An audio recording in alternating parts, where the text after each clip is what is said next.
My name is Ashton Davis, and today we will be learning about the Lewis and Clark expedition. First, let's get into the who's.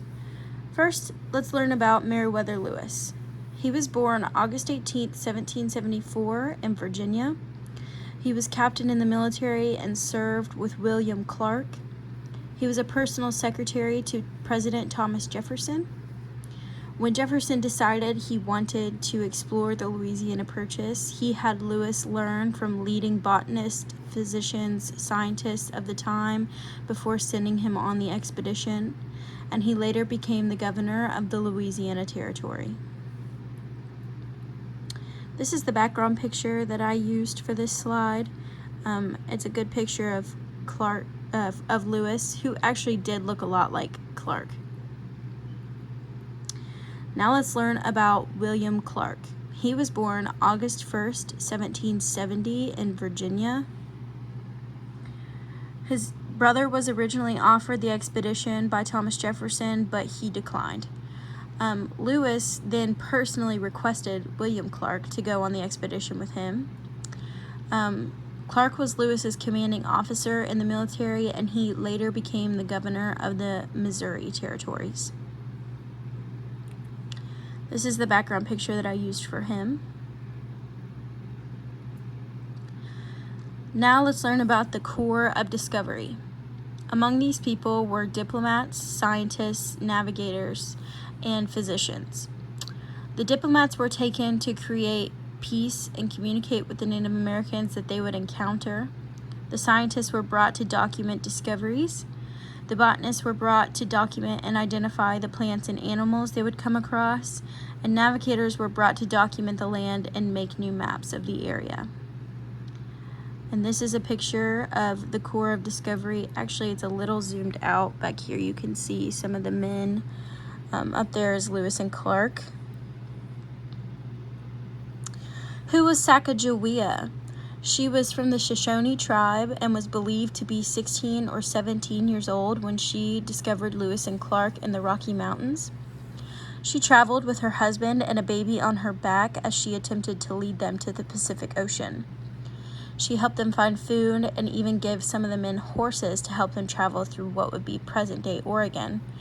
And a dollar coin was made in her honor in 2000, which I have a slide on here that we will learn more about. This is a statue that was made in her honor. It's in a very beautiful location. Now, what was the Lewis and Clark expedition? First, it took place at May 14th, 1804 to September 25th, 1806, when Thomas Jefferson bought the Louisiana Purchase. He decided that he wanted to have people explore the area. He wanted to make new maps of the new purchased land, and he wanted to find out if it went to the Pacific Ocean. Now, more than 40 people were sent with Lewis and Clark to make peace with Native Americans, to travel to the Pacific Ocean, and to document the journey.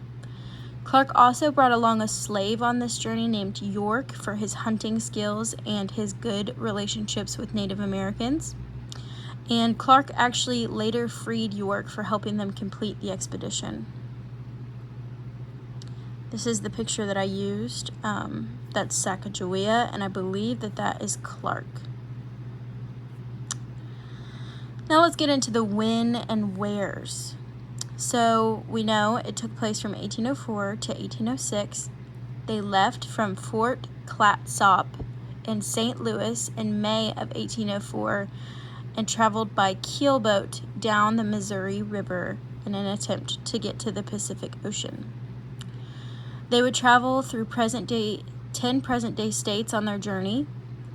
When they reached the Rocky Mountains, they hit a stall and where they could not figure out how to get their boat around the mountain, and in this time is when they met Sacagawea. By the time they returned home, they had covered 8,000 miles of land.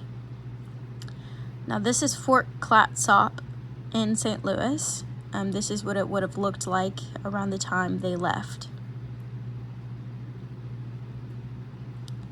Now the why. because of the Louisiana Purchase. In 1804, the U.S. paid $15 million to France for the land known as the Louisiana Territory. This freed New Orleans to become a port for American farmers, and the deal also doubled America in size. Jefferson decided he wanted to send the explorers to map the land and figure out if it went to the Pacific Ocean, which, as we know now, it did not. And a little interesting fact is that this area here that is New Spain, Lewis and Clark actually were almost arrested by the Spaniard government for crossing into their land, and luckily they just missed them and they were not arrested. Now let's talk about some of the discoveries they made on this journey. They discovered wild onions, prickly pears, and a woodpecker, which they lovingly named Lewis's woodpecker.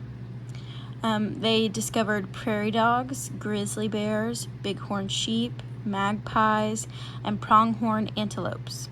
They also discovered over 174 different species of plants. This is the picture from that slide.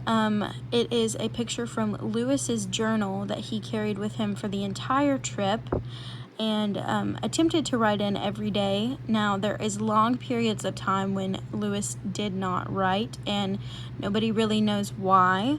But in this, he would usually draw a picture of an animal or a plant that they came across and document where they found it, where they were in the journey, what color it was, what it looked like, things like that. He would also document their travels and what the weather was like on specific days. Really, it was more of a diary. Now let's talk about their dog. His name was Seaman. He was a Newfoundland. Meriwether Lewis purchased him in Pittsburgh days before the trip for $20. Newfoundlands have webbed feet that make them amazing swimmers, and he would often dive off the boat to catch fish or squirrels for the group. The Shawnees wanted the dog so bad they tried to trade him for 3 beaver skins, which luckily Lewis declined, and he was also known as Bear Dog to many different tribes. Now, his collar was donated to a museum after the expedition, but was unfortunately lost in a fire in the late 1800s and was never recovered. This is a picture of Lewis with his Seaman, the dog, and this is what they look like nowadays. They are very large dogs, and as you can see, they do have claws that almost look like bear claws. Now let's talk about that Sacagawea coin. This coin was produced from 2000 to 2008. It was a dollar coin that had a manganese brass that made the exterior of it look golden. And these coins can be worth up to $45,000 today. My grandpa actually has a few of these coins, which he's looked his up to see if they were worth that much, and unfortunately they were not. The front side of the coin is a picture of Sacagawea and her baby. And the back side of the coin is a flying eagle with the E pluribus unum, and on the front is also In God We Trust, just like most coins that are made nowadays. Some fun facts about this trip are that the only physical evidence that the expedition actually took place is Clark's signature in sandstone at Pompey's Pillar, which is now located in Billings, Montana. They would travel the Missouri River, the Ohio River, and the Columbia River on their trip. They were only given a total of $2,500 for the whole trip. Each man also ate 9 to 10 pounds of meat daily.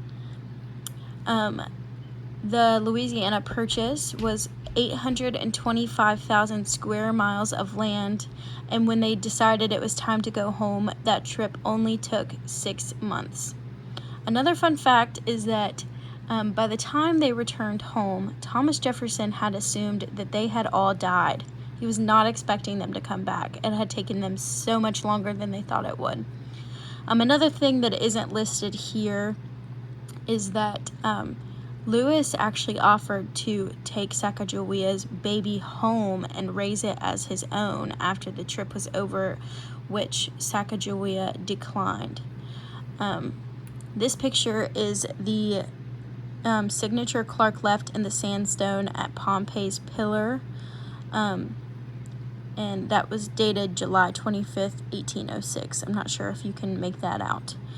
That is the end of my presentation, and I want to say thank you for listening, and I hope you enjoyed this presentation as much as I enjoyed making it. Thank you so much.